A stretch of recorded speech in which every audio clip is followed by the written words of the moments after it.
I would start with a spiel about how I'm back, but I think they're getting a bit old, so the short of it is I'm back and we're diving straight into it. Now, there has been a constant obsession throughout human history about what is natural, and I guess to ponder it, it is based on the idea that what is natural is what is pure.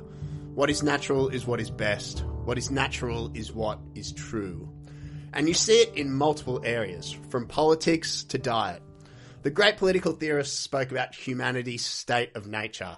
Hobbes wrote of an environment where every person fended for themselves. Locke postulated that there are inherent natural laws that people follow, while Rousseau argued that people are driven by fulfilling self-preservation alongside a basic compassion for others. Today, dietitians talk about the caveman diet and how our ancestors used to live, move, and eat. These are just two examples, but they show this fascination across a broad spectrum with what is natural. And in religion, it is no different. John Calvin was the first person to talk of a sensus divinitatis, but it is an idea that has stretched back to the Greeks and the Romans. The idea is that religion is a natural phenomenon in human society, and we, as humans, have a capacity to engage with the divine. The ubiquity of religion throughout the globe and across human history, as well as our divine sense, it is said, results in a rather resounding proof of God's existence. However, with the rise of enlightenment ideals and especially evolutionary science, this view has been questioned. People like David Hume argued that religion arose out of a fear of the natural world and it became a way for us to understand it, while Durkheim has argued that religion plays a critical role for peaceful human societies. Religion, it is argued, is either a social or cognitive construct that our brains and societies have developed as a way to understand and manage our place in the universe.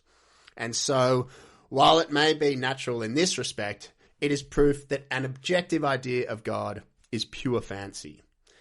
It's a difficult topic, and I'm very grateful that on today's podcast we are joined by Professor David Ferguson. Professor Ferguson has held many posts throughout his distinguished career, including Professor of Systematic Theology at Aberdeen University, Professor of Divinity at Edinburgh University, and is currently a Professor of Divinity at Cambridge University. To give you a sense of his study, his authored works include The Cosmos and the Creator, Introduction to the Theology of Creation, Church, State and Civil Society, Faith and its Critics, The Providence of God, and most recently, Reformed Humanism. In addition, Professor Ferguson was appointed a chaplain to the late Queen in 2015 and became the Dean of the Chapel Royal in Scotland in 2019. I first came across Professor Ferguson at a lecture that he was giving on this topic, and after listening to him, I approached him and asked him for an interview, which he graciously accepted. So anyway, here it is. Thank you for joining us, and I hope you enjoy the podcast. Professor David Ferguson, thank you very much for having me into your office here in Cambridge. I first came across you at a lecture that you were doing for the Faraday Institute, also here in Cambridge, that was titled The Persistence of Faith. And obviously you were in much better position than I am to go through the contents of that lecture. But as much as I can remember, it was about sort of whether religion is a natural phenomenon and sort of the pros and cons of the arguments, and you sort of laid out the arguments in that lecture. So I thought to begin with, would you mind sort of painting the academic landscape of sort of what the arguments have been in considering the naturalness of religion, and then perhaps we can go into some of the issues and pros and cons of what some of those arguments are. Yes, well, thank you for the opportunity of doing that, Jack. There's a tension, I think, between a long-term anthropological perspective on religion and a shorter-term sociological perspective, if I can describe it in those terms. If one looks back as far as we can, every human society appears to have had some form of religion in terms of rituals, practices, beliefs, art forms, etc. So to that extent, religion appears to be a natural human phenomenon rather than something that has arisen late or occasionally or sporadically. But contrast that with a sociological perspective and secularization, which suggests that as societies become more modern in terms of education, health, economic growth, institutionalized forms of religion will inevitably decline. People will become more indifferent to religion. They will find ways of living well without it. Religion will thus wither on the vine. Now, it seems to me there's a tension between these two. They're not inconsistent completely, but there is at least a tension. And my view is that if religion is as natural as it seems to be from a long-term historical perspective, then what we should expect under the conditions of modernity is not so much the disappearance of religion, but its refraction in different ways. People will find alternative modes of religiosity. Religion, therefore, won't just disappear or go away. It will find ways of reasserting itself. Secularization, of course, is, to a large extent, I think, a Western phenomenon. If one looks at the world today, we still see about 85% of the world's population adhering to one or other of the world's religions. And this confirms my sense that religion is in some sense natural to our being human, to our ways of living. That's not to say that it's true or that there isn't great diversity of religious forms or that some of them may be very harmful. But nevertheless, religion is a powerful, salient force both in the past and in the present, and it's important that we take it seriously and interact with it, which is one reason why there should be study of religion in our universities. So that, roughly speaking, is a kind of argument I wanted to rehearse in that lecture. That there are further theological implications, I think, of religion as natural, but maybe that's enough to begin on with for the moment. To get going, yeah. So I think it's interesting, sort of, you see both sides, believers and non-believers use this sort of evolutionary nature of religion as a sort of reason for or against why religion or God might be real, true. You sort of get to the end of the argument that religion is an evolutionary device, and then it sort of seems like there's this sort of flip side that can go either way to support the argument one way or the other. What's the argument for why it might not be true? There might be several arguments for religion in some form lacking any positive truth value. I think that the diversity of religious forms is certainly an issue that needs to be explained and made sense of by anyone adopting a theological perspective. There are arguments that say, well, religion is natural, but that's simply the result of evolutionary drives, and we find these downward forms of explanation in the literature. So the fact that religion might be understood as natural by say, an evolutionary scientist could be an argument against its veracity, though it could also, I think, be an argument for its wider significance. So I'm not sure that proves the case one way or the other.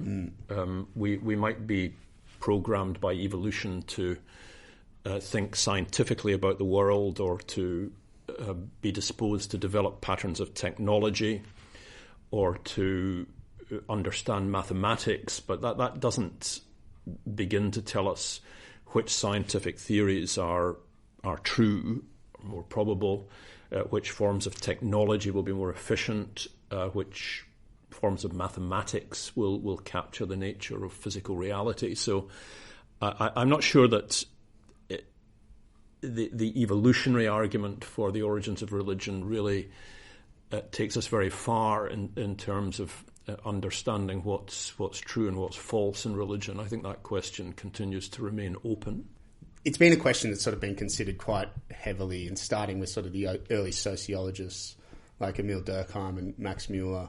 Mm-hmm. I think Max Muller reached the idea that religion is sort of this naturalistic thing, and we engage with the natural world, with lightning, volcanoes, things that are sort of incomprehensible without the powers of science. And so we place upon those things a sort of personal being, and that takes the form of a god that we live in sort of adulation of.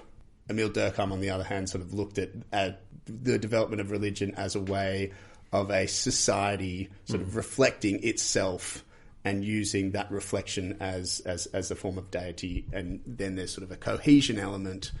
What are sort of some of the other ideas with the development of more, let's say, intricate or established forms of science that those arguments have begun to take? That's a poorly worded question, but with the development of new ways of learning and, capacities to look into evolutionary science, what are some of those? How have some of those arguments been shaped more recently? Yeah, evolutionary science, certainly after the publication of Darwin's Origin of Species in 1859, has generated some very important dialogues with theology. The initial difficulty that Darwin's theory of evolution produced was for one version of the standard design argument for God's existence, which had been very popular through the 18th and early 19th centuries. And this was the version of the design argument which sought to explain the happy match of species to environment as the consequence of divine design. Now, Darwin's theory of evolution explains that not in terms of divine design, but in terms of natural selection, the survival of the fittest. So that was the death knell for one particular version of the design argument. But what does Darwin's theory of evolution tell us about the emergence of religion? Well, it might have something to suggest in terms of the survival value of societies that are bound together by religious belief, practice, commitment, solidarity. That, I think, is a possibility, and some theorists have tried to point to ways in which societies that have had strong religious bonds, which reinforce moral codes and achieve a higher level of solidarity, are more likely to survive and prosper than other groups. So there may be some evolutionary explanation or account that can be given of religion, certainly in those Durkheimian terms that you have suggested. The Muller view that, and I think you find this in David Hume in the 18th century in his Natural History of Religion, that religion arises primarily out of fear of unknown agencies. So we don't fully understand the way the world works, or we certainly did much less a couple of thousand years ago. The result of that is that people are likely to attribute to natural forces supernatural causes, and to look for ways in which they can affect those supernatural causes, maybe by appeasing them or finding ways of predicting them more accurately. And Hume says this is the origin of religion. It arises out of fear and ignorance, and produces the postulation of invisible agencies in the cosmos. I mean, that seems to me a story that is worth considering, but what the evidence for it is, I'm not entirely sure. I think there probably are multiple causes for different forms of religious belief and practice, ritual.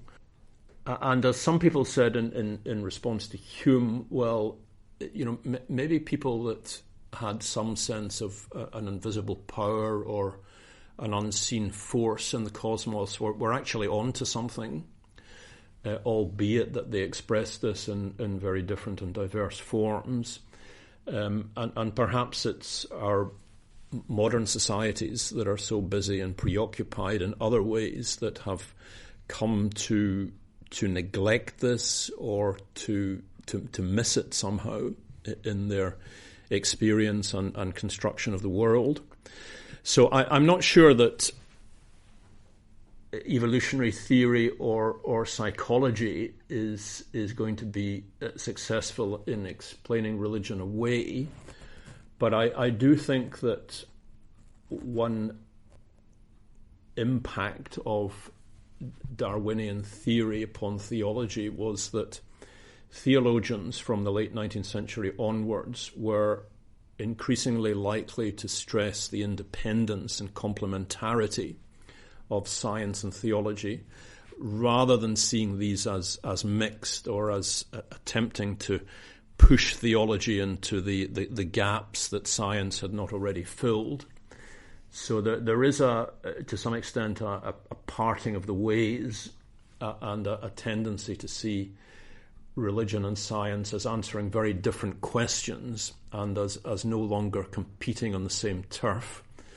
And that may be a further service that Darwin rendered Christian theology after the publication of Origin of Species. You mentioned some of the responses to Darwin following the Origin of Species. What are some of the contemporary responses to these arguments that are developing in the area of, what do they call it, the cognitive science of religion? Yes, the cognitive science of religion. This is a relatively new field of study. It has an empirical basis for its theories of religion, which may have been lacking in the more speculative accounts, some of which we've just been considering. The cognitive science of religion sees religion in the context of the evolution of the human brain and the various gadgets that have been developed over a long process of evolution. So rather than seeing religion as a separate compartment or domain of human activity, it belongs to a wider set of adaptive activities and perceptions of the world that are the result of the way the brain has evolved under particular environmental pressures. And there are several key explanatory mechanisms that are employed by cognitive scientists of religion. Perhaps the best known is the hyperactive detective device, whereby human beings tend to over-attribute agency in their natural environment, since over-attributing agency is a much safer strategy than under-attributing agency. If you think that judge that a rustling in the bushes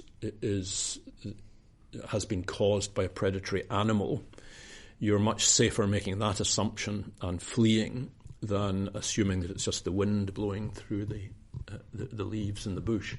So the hyperactive agent detection device is one that has significant evolutionary advantages. And it may be that human beings tend to over-attribute agency within their natural environment, and that this gives rise to various theories and beliefs about spirits, gods, ancestors, other supernatural forces. So that's one example of a device that cognitive psychologists of religion appeal to in describing religion.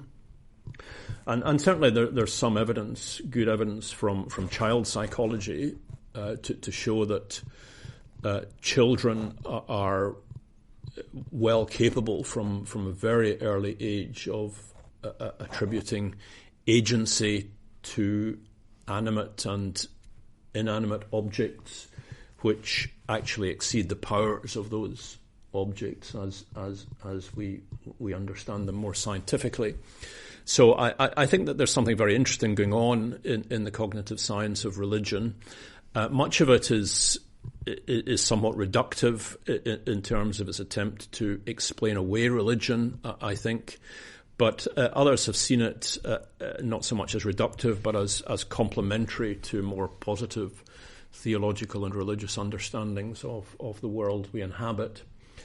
And part of my purpose in this lecture to which you were alluding, Jack, is to show that there's an important conversation to be had here by theologians with cognitive psychologists of religion, and that this conversation is still at a relatively early stage, and we will, I think, see further significant developments in cognitive psychology in the years ahead. A new Oxford handbook has just appeared, for example, in the cognitive psychology of religion, and we need to keep these conversations going in the future. What are some of the theologians saying in response to this emerging cognitive science of religion?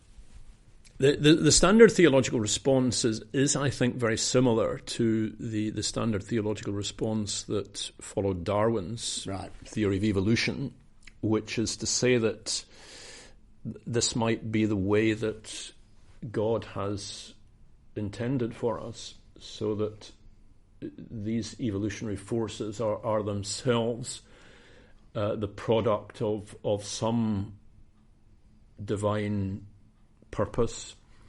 They may be part and parcel of the ways in which human beings, with their distinctive capacities, are capable of knowing God. That seems to me to be the kind of move that a number of philosophers of religion and theologians have made in response to this literature.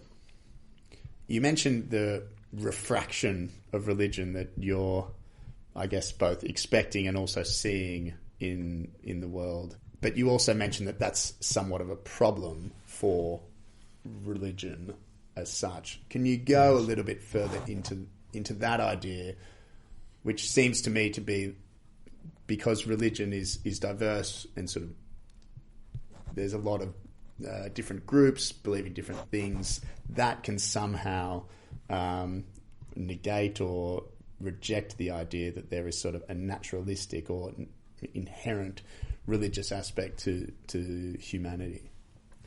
Yes. To say that people are inherently religious and that religious practice, activity and belief will find ways of reassertion, it is not the same as saying that we will go back to a religious condition that we had, say, 50 or 100 years ago. There's clearly been a significant decline in parts of the West in affiliation to institutionalized forms of religion.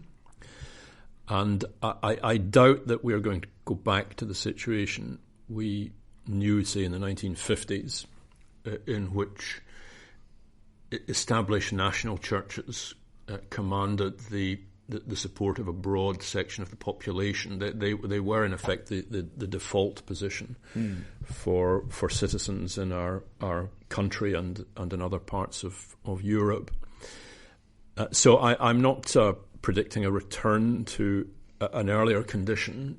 I think it's quite difficult to predict exactly what forms of religion we will see in the future, but I suspect, on the basis of the present evidence, that these will be more diverse, that people will adopt a more consumerist or selective approach to religion, that we will see a greater awareness of the diversity of world religions as these are represented in our own society, though what the outcomes of that will be is again difficult to predict.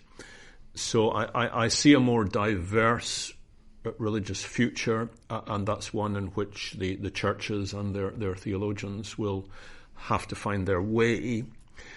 It's possible, of course, that under some social conditions, many people will remain indifferent to religion.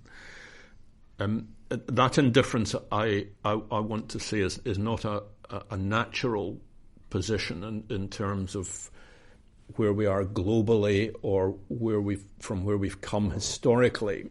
But it's possible that many people, and we see this amongst younger generations, will remain for much of the time indifferent to religious concerns and may turn to other forms of activity which have a quasi-religious dimension. I'm thinking here of the arts, of sport, of other leisure time activities that people will tend to pursue other than institutionalized forms of religion. The sort of early religions that people think about have sort of a naturalistic element to it, and I think one of the things that I find interesting is the extent to which there's a lot of similarities between earlier societies, even though they're in such disparate parts of the world. There is a referential nature to, there's a reference to the natural world, and it's really that engagement with it. But the natural world is really the primordial aspect in which they develop religious ideas. And so it seems to me in those earlier societies that there is a sort of, not a singularity, but there are some common elements to them. Do you think that's fair? Before going on, do you think that's a fair assessment? Yes. I mean, providing an essentialist definition of religion is very problematic, I think. Yeah. Religion takes many different forms, and to say it's only about one thing or it's easily defined in terms of a common essence is quite problematic. And theories that have attempted to do that have usually faced formidable counter-evidence. So I'm a bit wary of trying to define religion too narrowly, and I've found that to be a problem in conversation with scientists who can't understand why a key concept lacks a clear definition in my discipline. And I suppose if you're an engineer, then that's quite a cogent criticism to offer. But the diversity of religious forms is certainly something with which we have to reckon.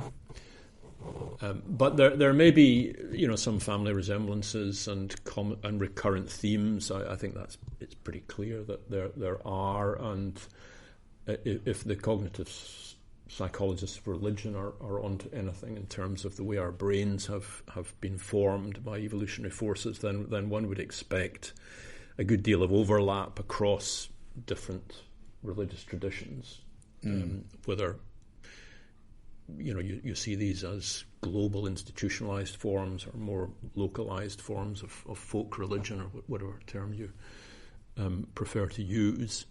So there will be many resemblances and patterns of similarity, but I'm wary of offering a single definition of religion to capture everything. Yeah, sure. Do you think, however, that you could take these sorts of ideas of the inherent what do they call it? The sensus divinitatis, yes. the inherent divinity, or our inherent ability to engage with the divinity, as an argument that supports an idea that all religions, to a certain extent, are in their own ways true, and that different believers engaging with their different faiths have all got equal truth claims, and that in a sense you could distill religion to cultures and maintain that there's an essential idea of God, appreciating what you said about the essentialist definition, and sort of changing not the essentialist definition of religion, but putting an essential nature on God, and then each religion being equally valuable, equally truthful. Yes, I'm a bit wary about offering any high-level hypothesis that seeks to integrate all the different religions of the world. Now, you could say, well, they're all true in their different ways. That would be one such hypothesis. Another is to say that only one is true, and therefore all the rest are false. Yeah. I don't find either of these alternatives very helpful, I have to say. I think what we need to do is to look in a more granular way at what particular religions do, what they profess, how they have developed historically, and bring these into conversation with our own faith traditions, and let's see on what points we may agree and may disagree. So religion has to be assessed as a cultural phenomenon that's embedded in forms of life with art, ritual, ethics, theology. All of that is in the mix. And the challenge, I think, is to bring people of different faiths together to learn more about what they may hold in common and ways in which they disagree. Somebody's described the importance of interfaith dialogue as improving our disagreements, which I think is quite a nice expression. And in that process, many types of agreement may well emerge also. So I think I would hesitate to offer any one sort of big picture hypothesis that's going to integrate all the phenomena. All I would say from the perspective of Christian theology is that we need to commit to a kind of low-level inclusivism, which assumes that we may have something to learn from what other faiths teach and practice, and be open to the possibility that God or the divine, by whatever name, is at work in traditions and faiths other than our own. Mm. You mentioned Christian theology, and you are a professor of Christian systematic theology. How does these ideas of evolutionary religion and fit into Christian systematic theology? Well, I think it's incumbent upon Christian theologians, at the very least, to respond to those who deploy evolutionary theory in order to refute the claims of Christianity or any other faith. So if somebody like, say, Richard Dawkins or Daniel Dennett thinks that there are ways of extending neo-Darwinian explanation to account comprehensively for religion in a kind of downwards material form of explanation, then it will be incumbent upon the theologian, philosopher of religion, to offer a measured response to that critique. And many of my colleagues have done this over the last 20 years in their responses to new atheism. But at the same time, there may be ways of appropriating more positively an evolutionary picture of the world, ways of integrating this with a Christian understanding of creation, ways in which we can see an evolving world as reflecting a purpose, as displaying a certain harmony, grandeur and beauty, though also I think, generating problems which have always been with us in some form or other around suffering, disease and death, because evolutionary theory sees these as somehow built into the fabric of creation and the processes of life. Going back to dealing with that sort of bringing cognitive science and religion into that Christian systematic theology, they do talk about, cancer, disease, death. Mm-hmm. What are some of the answers that can be presented to them? I think there are a number of answers that have been put forward that have some traction, but in the end will break down as wholly adequate explanations for the quantity of suffering in the world. The two types of response that have typically been offered are one that postulates the value of free will, and another that looks to the instrumental value of suffering in generating particular virtues such as generosity, compassion, courage. Without a modicum of suffering in the world, we would not find ways of cultivating some of the virtues. There's something in these responses, but in the end, I think they don't work as a wholly satisfactory explanation or justification for the presence of suffering in the world. So what does one do theologically? Well, one, I think, can recognize that the Bible, the scriptures of the church, is not actually particularly interested in offering a fully satisfactory explanation for the presence of suffering in the world.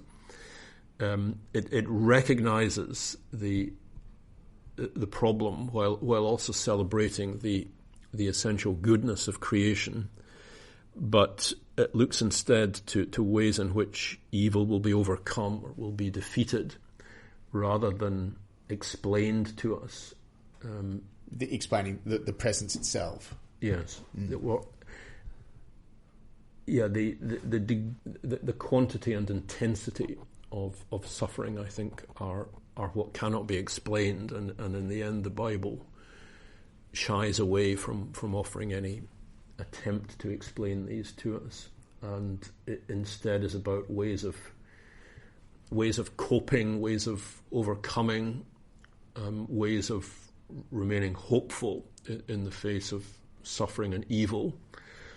And if we go back and look again at the long history of religion, people have generally found religion or adopted religious belief and practice in the face of suffering and death. So it's somehow been built into the fabric or the shape of religion from the very beginning, and hasn't just suddenly emerged as an intellectual problem in modernity. Mm. And that's not a very satisfactory answer to a skeptic, I may say. Yeah. But I think it's where the Christian theologian will be positioned in the end, as we consider the various challenges, the solutions that have been advanced, and the ways in which they will break down. I guess you could use the sensus divinitatis as one of those methods by which suffering can be potentially alleviated. Yes. I mean, there are people who would say that they have a stronger sense of God and of divine providence in their lives through suffering. And there will be others who have lost the sense of God and whose faith has broken down in the face of suffering. So we can't generalize. Mm. And in the end, it's largely about a first-person perspective. It's about how we understand and live in the world from our own particular position and experience of it. And I doubt that self-involving dimension can be factored out in the responses that people will finally make to suffering in their lives and in the lives of others. We've sort of been having this conversation on the basis that the sensus divinitatis, the natural nature of religion, is a real thing. But you do come across people who just seem to have no interest whatsoever in even trying to understand God or anything beyond the material world. And materialism as an idea has become relatively prominent in the past 2 centuries.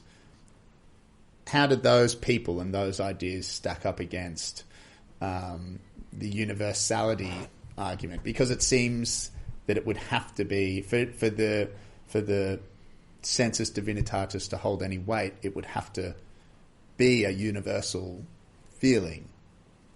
Yes, I mean, I recall a conversation I had with a scientist who said to me, your big problem is people like me who just don't get it. We're not hostile to religion. We're not opponents of faith, but we just see no reason to believe. We've never had any... we just don't care. Yeah, we just... it's like people that maybe have no appreciation for classical music, say. We don't care. It's not our thing. And if you want to say that there's some kind of universal need to express ourselves religiously, then you've got to explain people like me who have no taste for this. I think there might be 2 types of response to that. One is to say, well, although religion has been prevalent in all human societies, that doesn't mean to say that in the past everybody was equally religious. I think there must have been degrees of commitment, perception, devotion, and we'd see good examples of people that wanted to intensify their religious apprehension by entering a monastery or pursuing a particular lifestyle that wasn't that of the majority. So I'm not sure that the universality thesis requires us to say that all people were equally religious in the past. So we shouldn't expect them to be in the present either. The other type of response to say is that, well, conceived very narrowly, it may be that there are many people around who don't display any ostensible religious commitment or apprehension or sense.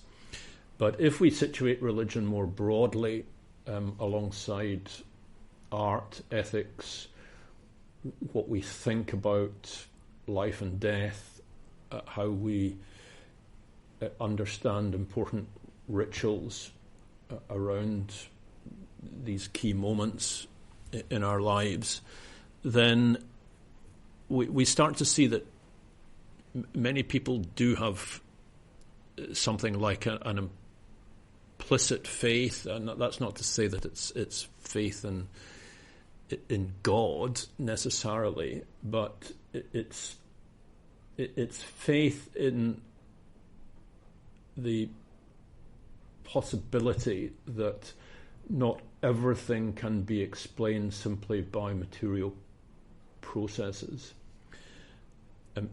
If you ask people today, I mean, Ian McGilchrist, this psychologist, has pointed this out. If you ask people nowadays whether they belong to a religion, probably about half in our society, or maybe more, will say no. They'll tick the no religion box. But if you say, do you think that everything in the world can be explained by reference to material forces, about 95% will say no. So there is, I think, a pretty large consensus that might be seen to adopt something like an implicit religion, or certainly an implicit openness to something that could broadly be characterized as religious. Do you think that, therefore, with people like your scientist friend, it's just a language problem where he's saying, it's not for me, but he's...